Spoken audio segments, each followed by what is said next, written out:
Hello there, nice slice here, coming at you from the Great White North in beautiful British Columbia, Canada. Today is Thursday, and I am doing a 3 for Thursday video. Haven't done a lot of these, but today I am doing one. And the thing that these three knives have in common is that I will be sending all three to the Buck factory, taking advantage of the forever warranty. So I have a warranty sheet, Buck knives, knife repair form.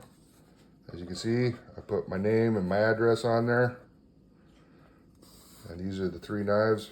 First I have 112 Ranger that needs a blade replacement. I have the 263 Highline where the pocket clip broke on me.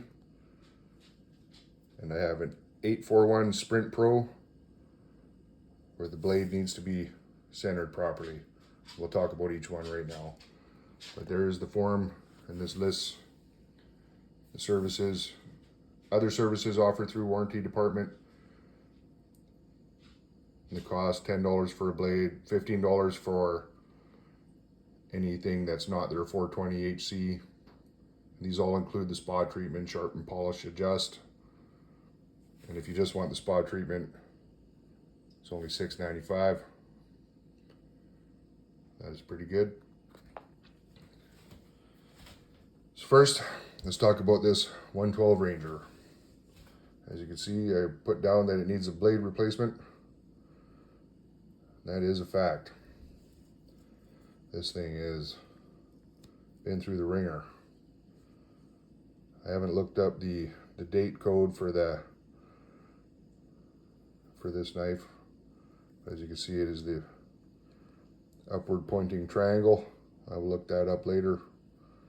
Put it in the description of the video. So there, this blade has been broken right off. And I found this in I want to call it an antique estate store, almost like a pawn shop, consignment shop. They had a price tag. They had this in a bucket with a bunch of other stuff for $5. So I thought, yeah, I'll pay $5 for that. I'll send it down to Buck, get a new blade, get it all polished out. And this was covered in green. I did wipe it down a little bit, as you can see. Here it has the green on the brass, but it has this etched into it. Looks like an SF to me. I don't know if anybody recognizes that logo, but to me it looks like an oil rig or possibly a lighthouse. I'm not sure, but if anybody out there recognizes it, please let me know. I thought that was pretty cool, actually.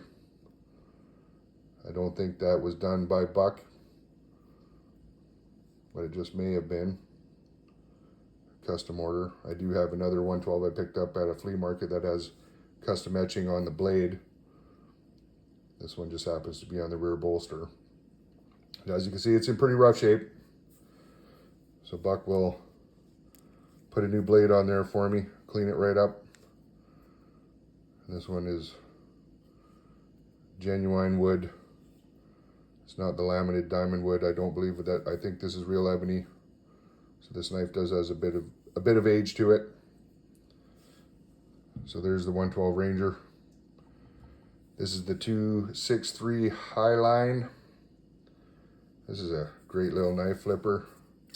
Cleaver style blade. Frame lock. But with a busted pocket clip. All I did was take it out of my pocket and the clip just broke right off there. So this is a made in China Buck. So I'm interested to see if they actually do have the part to replace that.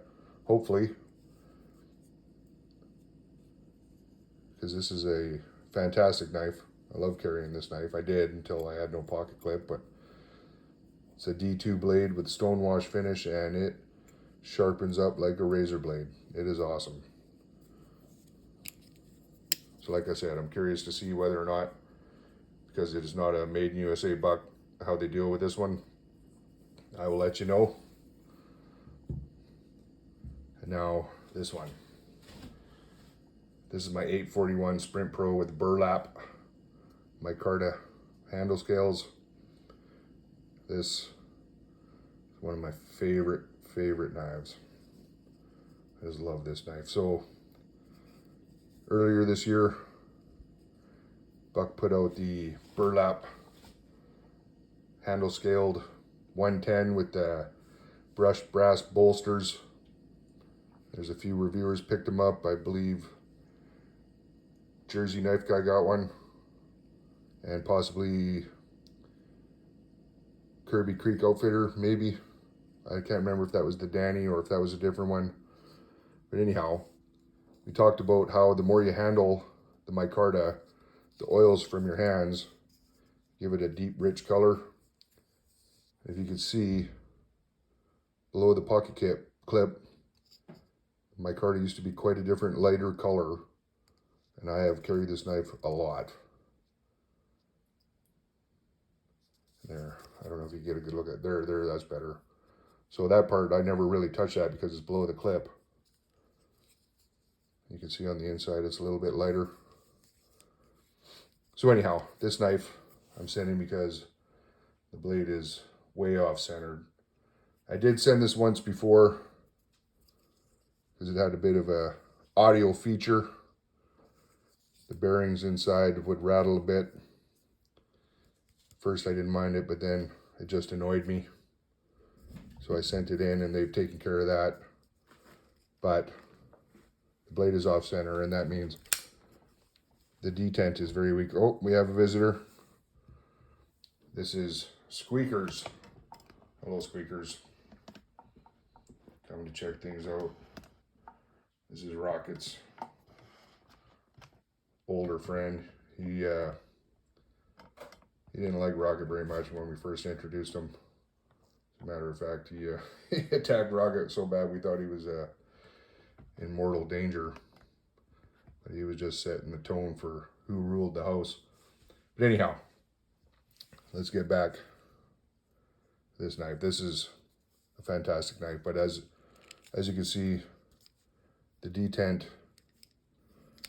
is on this side and the blade is actually touching over here, and I believe that's why the detent is so soft. I don't care for that. If I drop this knife, it's going to pop open. You can see that I didn't even use the flipper.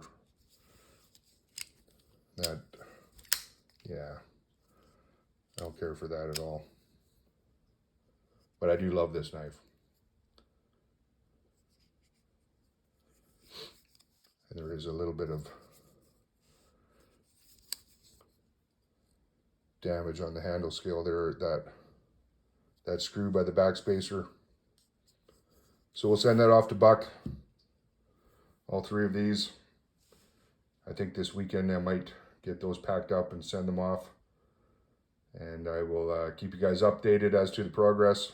Usually takes, I don't know, 6 to 12 weeks for the turnaround.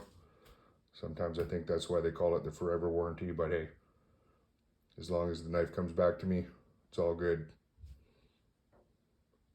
3 for Thursday. There you have it.